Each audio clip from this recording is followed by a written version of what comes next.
మీరేం చెప్తారా? ఇంద్రనీల్ సెఫాలజిస్ట్ ఉన్నారు సార్. 2014 to 19 ఎంతైతే వెల్ఫేర్ జరిగిందో 19 to 24 కూడా అమౌంట్ వైజ్ అయితే వెల్ఫేర్ అంతే జరిగింది. ఫస్ట్ ఆ క్యాలిక్యులేషన్ ఒకటి తీసుకోండి. రెండోది పథకాలు 30 ఉన్నాయా 40 ఉన్నాయా అంటే మీకు 2014 to 19 కూడా ఫీజు రియంబర్స్మెంట్ ఉంది. కాకపోతే చిన్న చిన్న తేడాలు ఎలా ఉండేవి, 35,000 రూపాయలు మాత్రమే ఫీజు రియంబర్స్మెంట్ ఇచ్చేవాళ్ళు, ఇప్పుడు ఫుల్ ఫీజు రియంబర్స్మెంట్ ఇస్తున్నారు. వసతి దీవెన చాలా కాలేజీలు హాస్టల్ ఫీజు అనుకుంటూ అక్కడ పిల్లలు లేకుండానే జరిగేవి, ఇప్పుడు తల్లి అకౌంట్లో అమౌంట్ వేస్తున్నారు.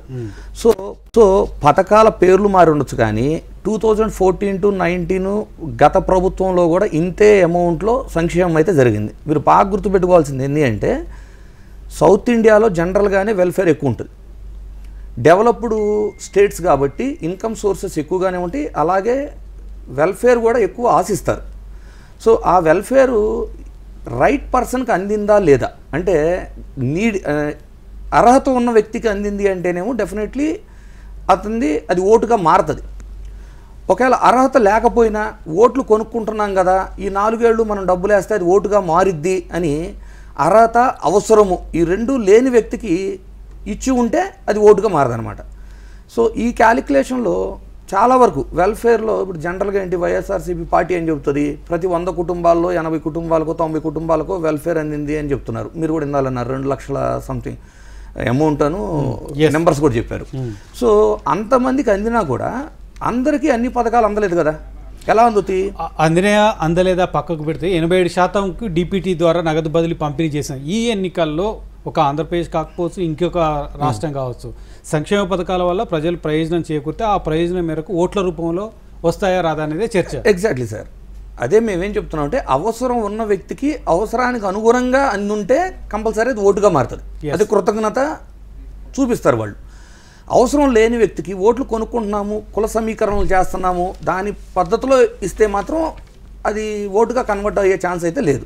మోర్ ఓవర్ ఏంటంటే యాజ్ ఏ సెఫాలజిస్ట్ మేము ఏపీలో నోటీస్ చేసింది ఎంత జరిగినా ఏది జరిగినా ఈ కుల రాజకీయాలు కులం దాటి మన ప్రజలు మీరు ప్రధానంగా ఏపీలో సెఫాలజిస్ట్గా మీరు చూసిన అబ్జర్వ్ చేసిన అంశాలు ఏంటి వెల్ఫేర్ స్కీమ్స్కి సంబంధించి? వెల్ఫేర్ స్కీమ్లో ఒక 60% అంటే వెల్ఫేర్ స్కీమ్స్ అందుకున్న వాళ్ళలో ఒక 60% అంటే నియర్ బై ఒక 45 to 48% ఆఫ్ ద ఓటింగ్ అనేది ఓన్లీ వెల్ఫేర్ స్కీముల నుంచే వైఎస్ఆర్సీపీకి వెళ్తుంది. అలాగే వెల్ఫేర్ స్కీమ్స్ అందుకొని కూడా ఒక 40% they are against to the ruling government. Because వాళ్ళకి ఏదో ఒక స్కీమ్ అందుతుంది, అంటే 0 వడ్డీ రాయితీ లాగా ఏ 1100 1200 పడుతుంది. బట్ దాని స్కీమ్లో అతనికి లబ్ధి జరిగిన కుటుంబంగా నోటిఫై చేసుకుంటారు. బట్ అతని ఒపీనియన్ ఎలా ఉంటుంది అంటే నాకు ఒక పథకం పడింది అంటే నాకు అన్నిట్లోనూ అర్హత ఉంది, మిగిలిన వాటిలో కూడా రావాలి, నాకు మిగిలిన వాటిలో రాలేదు అన్న ధోరణిలో సో అది యాంటీ ఓటుగా మారిన పరిస్థితులు కూడా కనపడి మాకు. సో ఎస్ నాగేష్ గారు, దీన్ని మనం చూడొచ్చా? నిజంగా వెల్ఫేర్ స్కీమ్స్ తీసుకున్న వాళ్ళు కూడా ఒక పథకం వచ్చి ఇంకొక పథకం రాకుంటే దాన్ని యాంటీ ఓటుగా మారే ప్రమాదం ఉంటుందంటారా? లైక్ తెలంగాణలో రైతు బంధు మాదిరిగా, దళిత బంధు మాదిరిగా. అదే చెప్తున్నానండి, ఎవరైతే ఈ వెల్ఫేర్ స్కీమ్స్ నుంచి లెఫ్ట్ అవుట్ ఉంటారో వాళ్ళకి డెఫినెట్లీ కడుపు మంట ఉంటుందండి. సో ఏంటంటే వాళ్ళకి వచ్చింది నాకు రాలేదనే ఒక ఫీలింగ్ ఒకటి ఉంటుంది. సో వాళ్ళు డెఫినెట్లీ గవర్నమెంట్కి అగేన్స్ట్గానే ఉంటారు, దాంట్లో ఎలాంటి అనుమానం లేదు. ఎస్, ఇప్పుడు ఇళ్ల పట్టాలు ఉండే సార్, ఒక ఇళ్ల పట్టా వచ్చేసి 5 నుంచి 10 లక్షల worth it of land. So కొంతమంది ఎలా ఉంటారు, వాళ్ళకి పాతిళ్ళు ఏదో ఒకటి ఉంటుంది డ్యూ టు సమ్ రీజన్స్, అది ట్యాక్స్ అవ్వచ్చు, రకరకాల కారణాల వల్ల సొంత ఇళ్ళు లేని వాళ్ళకి కూడా అర్హత లేక వాళ్ళకి ఇళ్ల పట్టా వచ్చి ఉండకపోవచ్చు. 34 లక్షల మందికి ఇళ్ల పట్టాలు వచ్చినా ఇళ్ల పట్టా రాని వాళ్ళు కూడా డెఫినెట్లీ అది యాంటీ ఓటు కింద మారిపోతుంది. సో వెల్ఫేర్ స్కీమ్స్ అనేవి 100% ఇప్పుడు వైఎస్ఆర్సీపీ ఒకవేళ వాళ్ళు ఓన్లీ వెల్ఫేర్ స్కీమ్ని నమ్ముకున్నారా అంటే డెఫినెట్లీ నమ్ముకున్నారని చెప్పొచ్చు, కానీ వెల్ఫేర్ అందుకున్న ప్రతి ఒక్కళ్ళు వైసీపీకి ఓటేసే పరిస్థితి అయితే లేదు సార్. ఓకే, వెల్ఫేర్ స్కీమ్ పక్కకు పెడితే 15 లక్షల మంది ఓటర్లు హైదరాబాద్ నుంచి వెళ్ళి ఆంధ్రప్రదేశ్లో తమ ఓటు హక్కు వినియోగించుకొని వచ్చారు భారీ ఎత్తున. గతంలో ఏ సంక్రాంతికి అయితే తెలంగాణ నుంచి ఆంధ్రాకు వెళ్తారో అదే మాదిరిగా ఈ ఎన్నికలకు సంబంధించి పోలింగ్ సంబంధించి మనం చూసాం. అన్ని కార్లు, జీపులు, బస్సులు వాళ్ళు ఓన్గా చేసుకున్నవి, అరేంజ్ చేసుకున్నాయి, లేదా రాజకీయ పార్టీలు చేసుకున్నాయి. 15 లక్షల మందికి పైగా ఓటర్లు వెళ్ళి ఓటేసి వచ్చారు. ఎవరికి ఓటేశారని మనం భావించవచ్చు? నాగేష్ గారు. ఇది అట్లాగా ఒకరికే ఓట్ వేసారు అనేది ఒకరికి ఓటేసారు ఒకరికి ఎందుకు ఓటు అంటే ఇంత చైతన్యం అంటే ఒకేసారి ఎన్నికలు జరగకపోవడం మూలంగా ఆంధ్రాలో ఓటు హక్కు వినియోగించుకుందామని ఎక్కువ మంది వెళ్ళారా ఎట్లా చూడాలి అంటే ఇది ఇంత పెద్ద ఎత్తున వెళ్ళారంటే ఇది డెఫినెట్లీ ఒక యాంటీ ఇన్కమెన్సీ అయింటుంది. లేదా 15 లక్షల ఓట్లు మంది అంత ప్రో వేవ్ ఏమీ లేదు అక్కడ. ఇది ప్రో ఇన్కమెన్సీ ఓట్ ఏమీ లేదు అక్కడ. ఉంటే యాంటీ ఇన్కమెన్సీ ఉంటుంది. ఇంతమంది వెళ్ళారు. నేను ఒక చిన్న ఉదాహరణ చెప్తాను. ఒకసారి వెంకయ్యనాయుడు గారు ఉదయగిరి కాన్స్టిట్యుయెన్సీ నుంచి ఆయన కంటెస్ట్ చేస్తున్నప్పుడు బాగా చేశారు. ఆయన రెండోసారి కంటెస్ట్ చేస్తున్నప్పుడు బస్సులు వాటిలోనే వేరే జిల్లాలో ఉన్న మైగ్రేట్ అయిపోయిన వాళ్ళు బస్సులు వచ్చి ఆయన కోసం పెట్టి థంపింగ్ మెజారిటీతో గెలిచారు. సో ఇప్పుడు నేనేమంటున్నానంటే ఇంత పెద్ద ఎత్తున వచ్చారంటే ఇప్పుడు ఇది కొంచెం ప్రో చంద్రబాబే ఉంటుంది కానీ వీళ్ళకి ఇది ఉండదు. ఎస్ ఎంప్లాయీస్ కూడా 5,20,000 మంది తమ పోస్టల్ బ్యాలెట్కి సంబంధించి ఓటు హక్కు తీసుకున్నారు. ఇతర ఎంప్లాయీస్తో పాటు ఇతర 80 సంవత్సరాలు దాటిన వాళ్ళు కూడా పోస్టల్ బ్యాలెట్ కూడా 5,20,000 అంటే మాటలు కాదు, ఒక పర్సంటేజ్ అంటే గెలుపు ఓటర్లను ప్రభావితం చేసే పరిస్థితి. కానీ ఆ పోస్టల్ బ్యాలెట్లో వైసీపీ కూడా తన భాగం తీసుకుంది రకరకాలుగా అని చెప్తారు.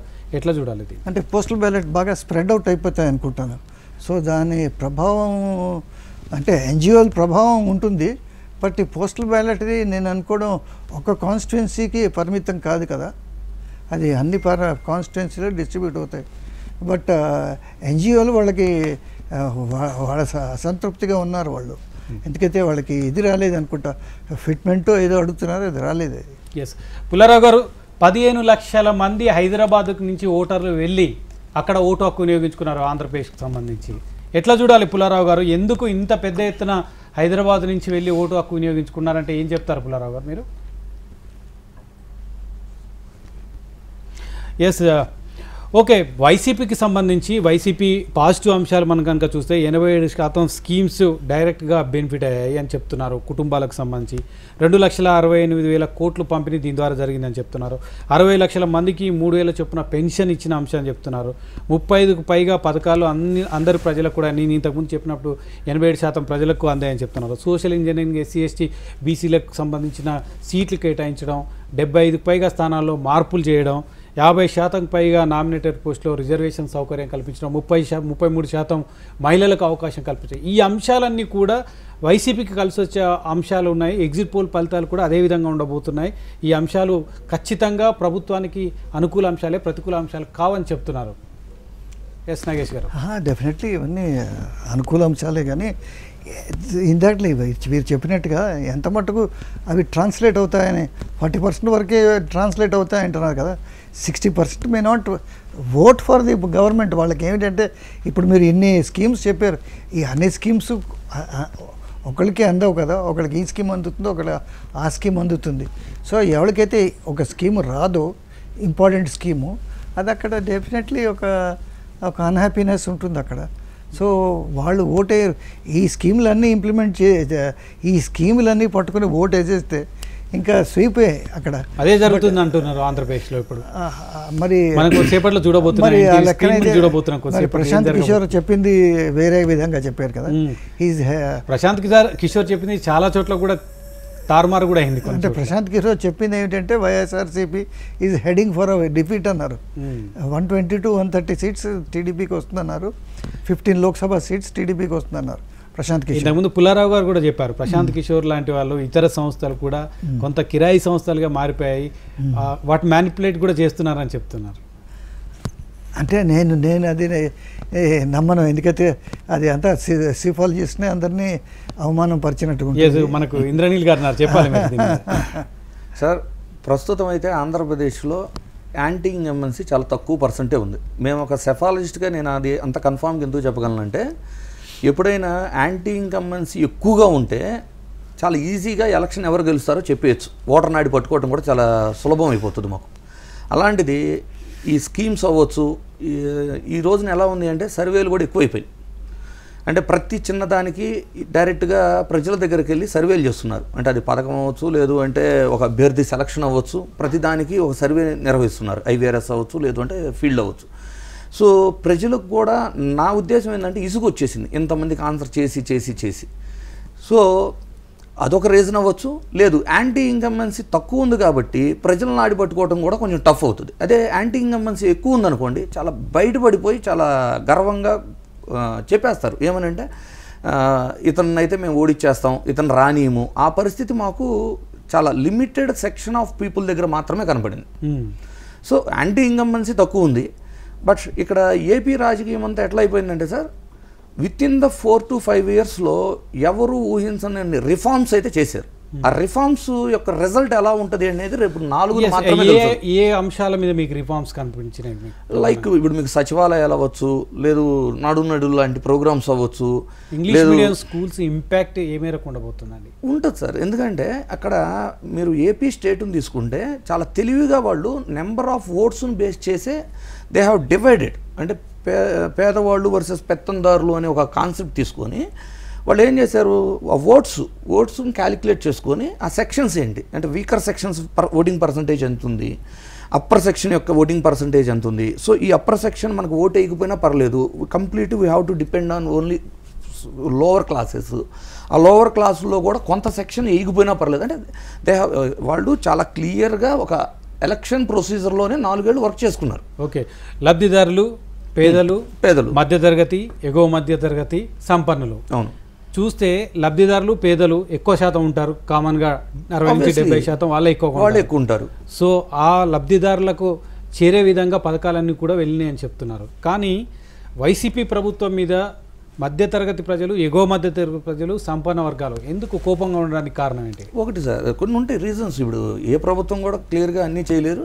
అండ్ ఎస్పెషల్లీ వైఎస్ఆర్సీపీ మీద ఉన్న వ్యతిరేకతల్లో ఎక్కువగా మేము నోటీస్ చేసింది true-up charges, current charges. True-up charges అనేది చాలా మిడిల్ క్లాస్ ఫ్యామిలీస్ కానివ్వండి, అప్పర్ మిడిల్ క్లాస్ కానివ్వండి, వ్యాపారవేత్తలు కానివ్వండి, వాళ్ళ మీద బాగా ఎఫెక్ట్ కనపడింది. ఎస్పెషల్లీ ఇప్పుడు మీరు వైశ్య తీసుకున్నారనుకోండి, వైశ్య కమ్యూనిటీకి షాపు ఏదో ఉంటుంది, వాళ్ళకి ఆ కరెంటు బిల్లులు అనేది భారీ ఎత్తున రావటం అనేది 2 years కరోనా, షాపులే లేవు, మళ్ళీ ఓపెన్ చేస్తే ఈ ట్రూ-అప్ ఛార్జెస్లో డబల్ ఛార్జెస్. సో ఒక సెక్షన్ అంతా దూరం అయిపోతుంది కదా ఈ టైప్లో. అప్పర్ క్లాసెస్ అవ్వచ్చు. అండ్ ఇసుక విధానంలో ఆ పెరిగిన ప్రైజింగ్ ఒక సామాన్యుడు సొంతంగా ఇల్లు కట్టుకోలేని పరిస్థితుల్లో కూడా వెళ్ళిపోయారు కొంతమంది. సో యాంటీ ఇన్కంబెన్సీ లేదు అని చెప్పట్లే మేము. బట్ కంపారిజన్లో ఏమవుతుంది అంటే ఒక 2-3 థింగ్స్, అది కూడా ఒక సెక్షన్ ఆఫ్ పీపుల్ మాత్రమే ఇబ్బంది పడేలాగా ఉంది. అంటే కింద లోవర్ సెక్షన్కి వచ్చేదాకా అసలు కరెంటు బిల్లే ఫ్రీ అన్నట్టు ఉంది కదా. ట్రూ-అప్ ఛార్జ్ ఏమో అప్పర్ మిడిల్ క్లాసు, వ్యాపారవేత్తలు, లేదు అంటే వాళ్ళు ఇబ్బంది పడ్డారు. కానీ లోవర్ సెక్షన్స్కి వచ్చేసరికి అసలు కొంతమందికి 100 యూనిట్ల లోపు కరెంటు ఫ్రీ అని, అంటే వాళ్ళకి అంటే దే హ్యావ్ చూజన్ ఈ ఓట్లు మనకు కావాలి, ఈ ఓట్లు పడితే మనం గెలుస్తాము, ఇంతవరకు చాలు మనకి. సో లోవర్ సెక్షన్స్కి ఒక రకంగా, అప్పర్ సెక్షన్స్కి ఒక రకంగా దే హ్యావ్ డివైడెడ్ అండ్